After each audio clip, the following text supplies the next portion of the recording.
Magpapalit nga pala tayo ng timing belt ng Tata Super Ace 2016 model. Ang problema, sa timing belt cover pa lang, hirap ng baklasin. Ayan, oh, may lost thread ata. Hirap baklasin eh.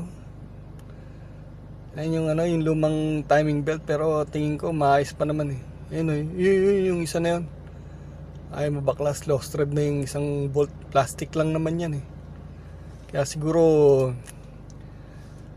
ano ko na lang, pupwersahin na lang para matanggal, kasi kahit anong pilit nilang pihit, wala, sumasama na yung yung bolt do sa nut do sa bolt. Lost thread na do sa sumasama na yung pinaka nut niya. Maluwag na do sa plastic. Yun yung nag-iisa na yun. Ayun yung lumang timing belt eh, pero parang okay pa naman. Problema, wala kasing to, hindi makita yung mga timing mark nito sa mga sa mga ibang tawag nun. Diyan sa mga sprocket na yan, walang timing mark. Yan. Pero okay pa naman. Okay pa naman yung timing belt niya. Yan ang beses na sinisidip eh, nahirapan talaga. 2016 model to na Tata Super Ace. Full to, electronic lahat nung electronic to. Tapos power window.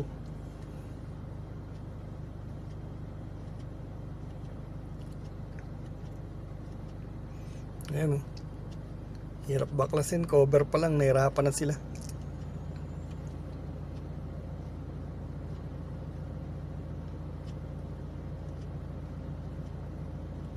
Ayan yung ECU nya, Tata Super Ace.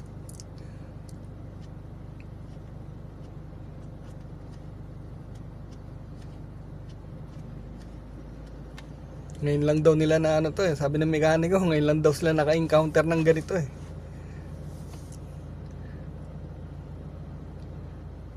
Ayun na, pinalitan na ng bagong timing belt.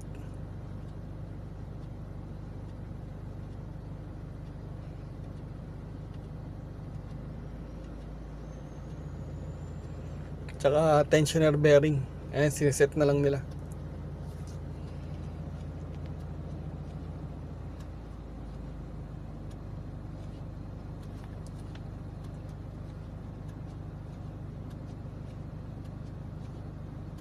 Ayan pala, tinanggal nila yung yung tensioner bearing.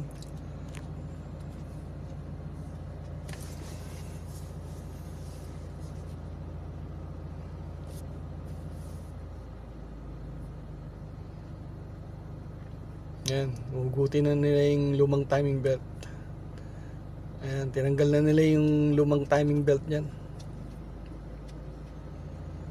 Pero merong gumalaw na rin pala niyan, kasi doon sa mga sprocket nung nung camshaft tsaka crankshaft, merong may tanda na, may puti. Ayan ayan yung puti na yan. Ayan ang tanda ng timing ng crankshaft. Ayan yung puti na yan sa sprocket. Ayan, papalit na ng bagong timing belt.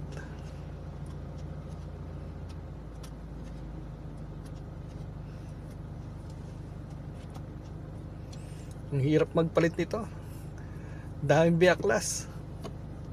Kala ko nga hindi nila magagawa yung yung timing belt cover eh, yung isang doon, isang bolt doon eh lost thread pa, kaya piniwersa na lang tanggalin.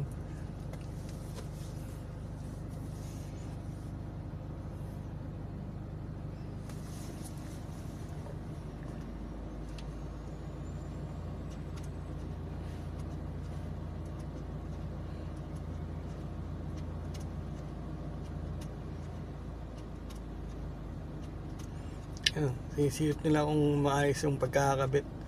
Yun na doon sa ilalim sa may crankshaft, tapos pupunta doon sa may water pump, paikot ng nung fuel pump. Ayan, siniset na ng maayos.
Yan, kakabit na yung bagong tensioner bearing.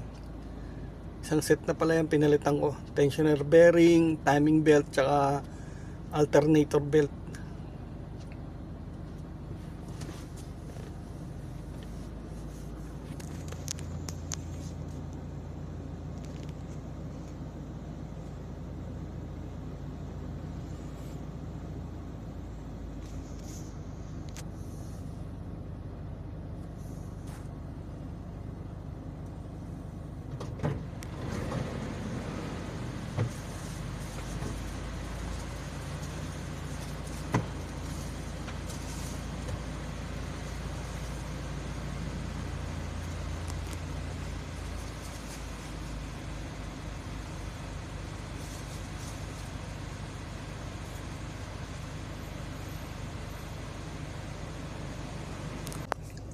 Ayun na nga, ang hirap ikabit. Ayan, nilalagyan na nila ng tensioner bearing.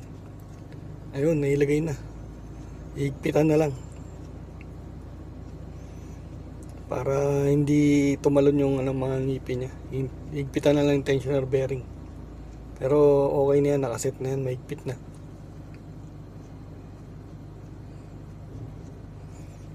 Ayan, nakakabit na.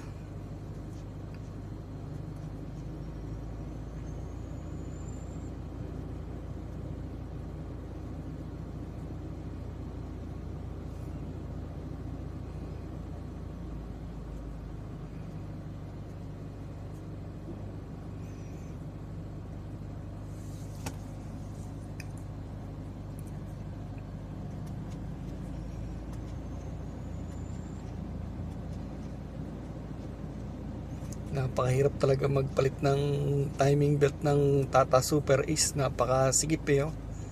Buti ng mga mekaniko matyaga. Tropa naman eh.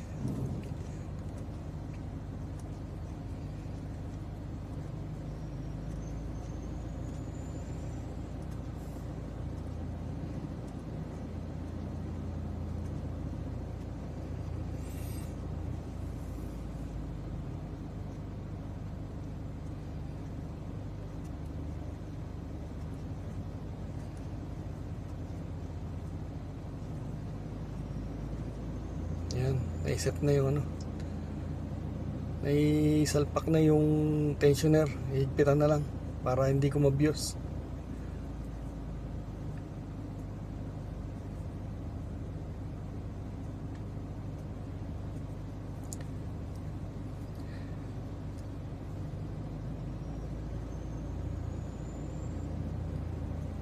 Talaga tiradang professional na mekaniko.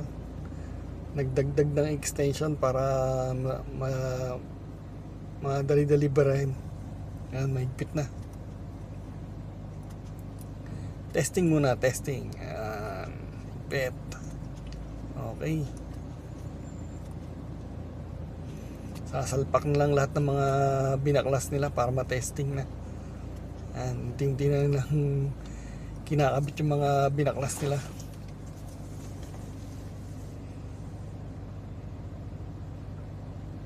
Dami talagang binaklas oh. Mga upuan, tapos yung nandiyan sa may na yan. Ayan, nakakabit na nga lahat. Kaya testingin na lang kung talagang i-start siya. The moment of truth. Ayan. Ayan, nahanap pa yung susi.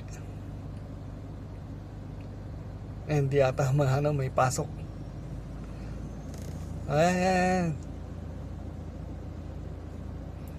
Ayan, the moment of truth. Kung one click start.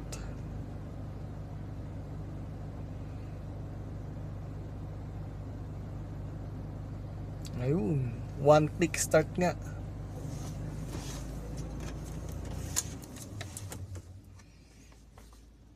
Ayos, walang problema. Ayan, testing yung mga aircon niya kung malamig. Gumagana lahat ng mga binaklas nila.